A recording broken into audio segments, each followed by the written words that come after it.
Si Inday at ang bago niyang cellphone.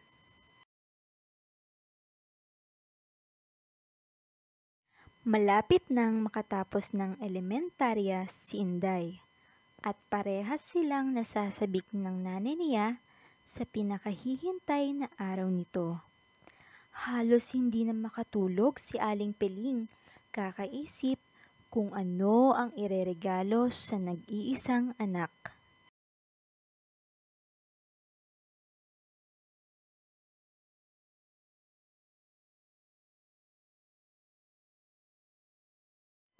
Isang araw, namasyal si Inday sa bahay ng isa niyang kaibigan at nagkaroon ng oras si Aling Peling na bumili ng sorpresa para sa anak. Dali-dali siyang pumunta sa pamilihan at doon nakakita siya ng isang cellphone.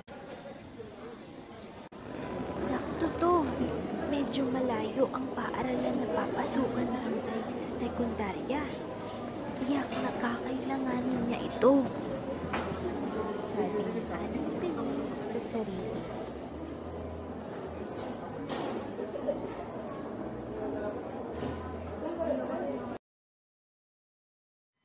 Nagkasya ang pera ng matanda para sa bagong cellphone na ireregalo sa anak sa pagtatapos niya sa elementarya.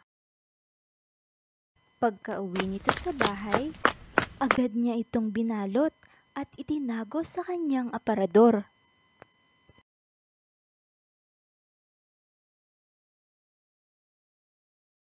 Lumipas ang isang linggo at dumating na ang araw na pinakahihintay ni na Aling Peling at Inday.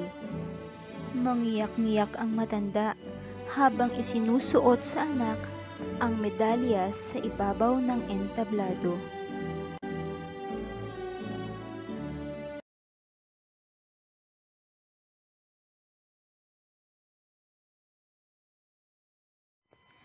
Pagkatapos ng seremonya, nagpakuha ng litrato ang mag-ina. Inabot rin ni Aling Peling ang kanyang sorpresa kay Inday na agad naman itong binuksan. Naku! Bagong cellphone! Yehey! Salamat, nanay! Para sa'yo, anak. Lahat gagawin ni nanay. Mapasaya ka lang. Simula noong gabing iyon, palagi nang nakatutok sa cellphone si Inday. Kahit bakasyon, malimit sila kung makapag-usap ng nanay niya. Palagi niya kasing katek si Rico, o di kaya ay nagtatawagan sila.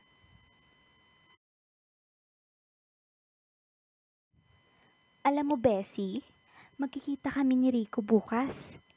Sa wakas, makikilala ko na rin siya. Siguro gwapo siya, no? Matangkad at maputi. Kwento ni Inday sa kaibigan niya. Narinig ni Aling Peling ang mga sinabi ni Inday kay Fiona tungkol kay Rico. Tinawag niya ang anak at kinausap ito. Teka, Inday? Bessie. Tawag ako ni nanay. Inday, Tatawagan na lang ulit buksan kita, mo ang ha? pinto. Bye. Mag-usap tayo.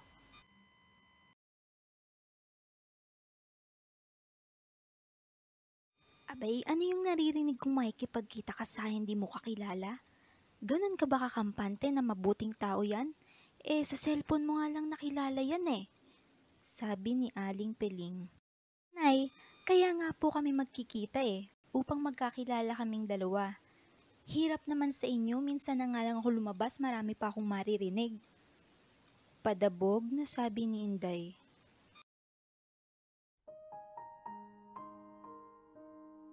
At si Aling Peling sa inasal ng anak. Dati-rati ay hindi ito magawa na sagutin siya ng ganon. Nagtimpi na lang ang matanda at ipinagpatuloy ang pagluluto ng kanilang hapunan.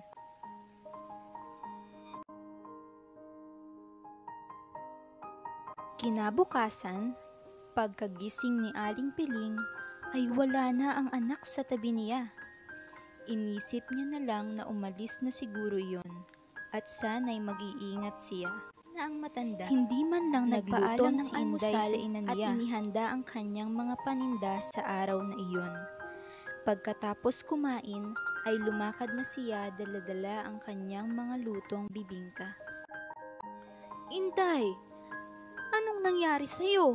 Ba't ka umiiyak?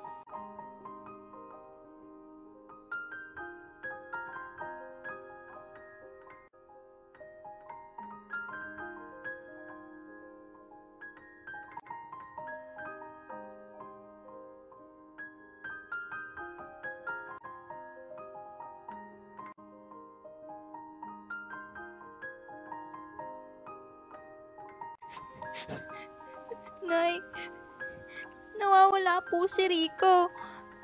Dala-dala niya po yung bag ko.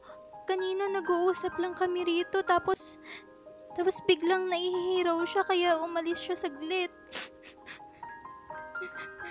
Sabi ng anak habang umiiyak. Nasa nawalang bag ni Inday ang bagong cellphone na pinag-ipunan at ibinigay ng nanay niya sa kanya. Lubos ang kanyang pagsisisi dahil hindi siya nakinig kay Aling Peling.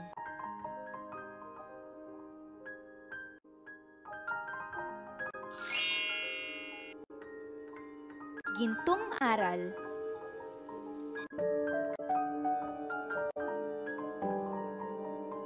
Laging makinig sa payo ng nakakatanda.